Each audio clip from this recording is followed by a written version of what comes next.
Parku arkeologjik mbi 2000 vjeçar i Amantias është gjalluruar të dielën në mbrëmje nga evente të ndryshme për promovimin e vlerave historike, kulturore dhe turistike të kësaj zone. Aktiviteti i përvitshëm Amantia Fest, organizuar nga Bashkia e Selenicës, mblodhi qytetar, vizitor dhe artist, ndërsa u zhvilluan aktivitete kulturore dhe artistike, që nga interpretimi i këngës polifonike, lojrat popullore e deri te gatimet tradicionale. Amantia është një aset i çmuar historik dhe kulturor, që nuk përfaqëson vetëm Selenicën, por mbar Shqipërinë, për shkak të historisë së pasur dhe vlerave të jashtëzakonshme që mbart. Kryetari i fshatit Ploç, Adriatik Brahimaj, duke i uruar mirëseardhjen të gjithë të ftuarve, ka falendëruar të pranishmit në këtë fest, që sipas tij mban gjallë traditën dhe dashurinë për vendlindjen. Një falënderim të veçantë ai pati për të pranishmit, kur tha se ata janë qytetarë deri të Amantias, pasi nuk kanë munguar asnjë vit dhe se i kanë mbushur shkallët e këtij stadiumi plot. Në veçanti ai përmendi një mik të vyer, siç e cilësoi Adrian Resulin, duke thënë se ai është ambasador i Labëris dhe që ditët e fundit u bë edhe qytetar nderi i Tropojës. Ndërkaq, kryetari i Bashkisë së Selenicës Nertil Bellaj tha se kjo traditë është një traditë që zhvillohet çdo vit dhe se Bashkia e Selenicës ka në fokus të veçantë zhvillimin e turizmit dhe promovimin e aseteve të saj. Amantia është një festë e cila zhvillohet për traditë zhvillohet çdo vit në javën e fundit të majit.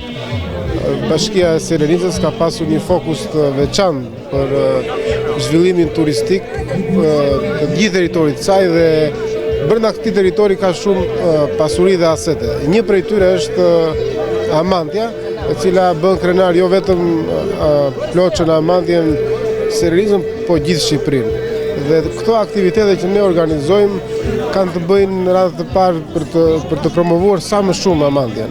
Këtë pasuri ku promovimi i sa më shumë në këto aktivitete në çdo forum tjetër e marketon dhe këtu vinë shumë turistë, sepse ne jemi afër qytetit të Vlorës, i cili e themi të vërtetën ka kohë që është i mbushur me turistë dhe këta turistë pse jo të vinë këtu një ditë dhe duke ardhur këtu në Amantia, zhvillohet zona, zhvillohen bizneset rreth Amantias, zhvillohet bujësia dhe blegtoria, cilat do të jenë në shërbim të turizmit.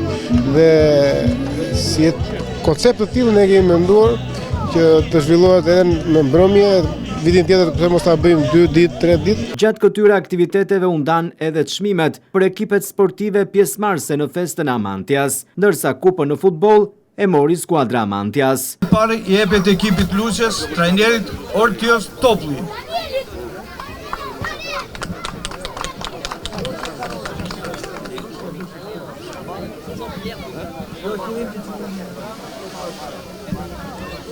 Kjo fest këtë ka të veçantë lojrat popullore për të trashëguar brez pas brezi vlerën e këtij stadiumi dhe të Amantis. Por duhet t'i falenderoj edhe baftiarin edhe ekipet e Lushnjës dhe të gjithë që çdo vit e kanë bërë traditë që vinë këtu në Amantia. Shumë faleminderit dhe bashkia u jep një certifikat ekipit të kickboxit të Lushnjës. Urime.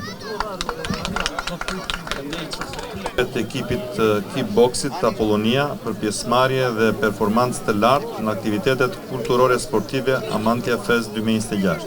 Faleminderit për pjesëmarrjen dhe sukses. Ministria e Shtetit për marrëdhëniet me Parlamentin, njëkohësisht deputete e Vlorës Eriona Ismaili, e pranishme në këtë aktivitet, tha se gjithçka është kthyer tashmë në një traditë, fal vëmendjes së veçantë të Bashkisë së Selenicës dhe që bën bashk të gjithë banorët e zonës.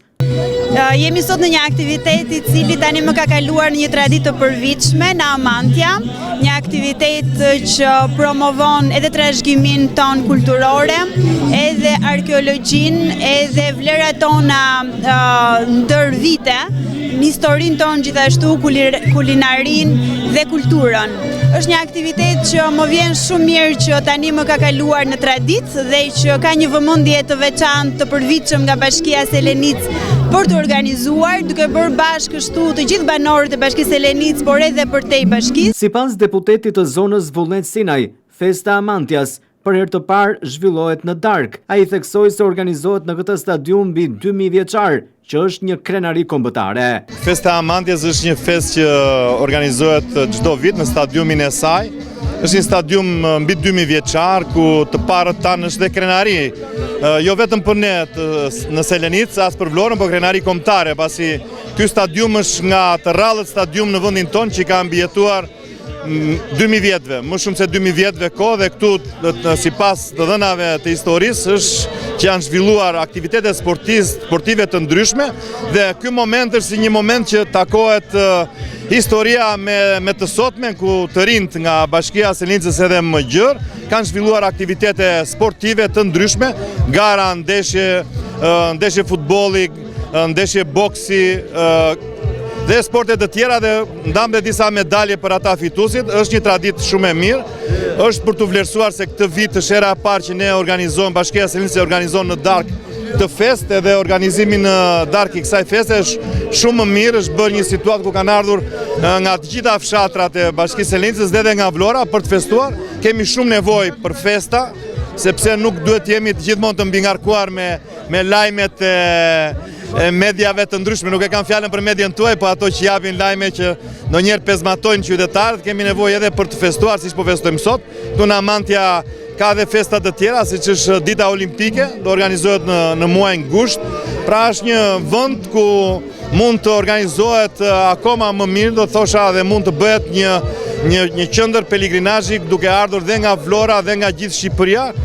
Mendohet që vitin tjetër duhet më mirë organizimi, pasi çdo vit kjo festë organizohet gjithmonë më shumë. Amantja Fest është tashmë një traditë që zhvillohet çdo vit në fundjavën e fundit të muajit maj, duke mbledhur qytetar, vizitor dhe dashamirës të historisë e kulturës në një prej vendeve më të rëndësishme arkeologjike të vendit. Traditë, lojra popullore, sport, polifoni dhe kulinari në Parkun Arkeologjik Amantja sollën vërtet një atmosferë festive të dielën mbrëma.